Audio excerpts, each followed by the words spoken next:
தமிழகம் முழுவதும் பள்ளிகளுக்கு விடுமுறை அறிவித்த நிலையில் வழக்கம் போல் இயங்கிய பள்ளிகளால் அங்கு பெரம்பலூர் மாவட்டம் குன்னம் பகுதிகளில் சில பள்ளிகள் வழக்கம் போல் இயங்கியதாக புகாரானது தெரிவிக்கப்பட்டிருக்கிறது. இது குறித்த அண்மை செய்தியை பார்த்து வருகிறோம். தமிழ்நாடு முழுவதும் இன்று நாளை மறுநாள் ஆகிய 3 தினங்கள் விடுமுறை தினம்.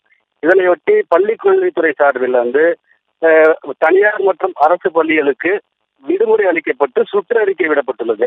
அதாவது அந்த சுற்றறிக்கையில் பள்ளி வழக்கம் போல் நடைபெறக்கூடாது, சிறப்பு வகுப்புகளும் நடைபெறக்கூடாது, அப்படி நடைபெற்றால் நடைபெறும் பள்ளிகள் மீது நடவடிக்கை எடுக்கப்படும் என சுற்றறிக்கை விடப்பட்டுள்ளது. இதனால இங்கே பெரம்பலூர் மாவட்டம் குன்னம், வேப்பூர், ஒகலூர், ஆடுதுறை ஆகிய மேல்நிலை பள்ளிகளில் மாணவ மாணவிகள் பள்ளிகளுக்குள்ள வரக்கூடிய காட்சிகளை நம்மளால பார்க்க முடியுது.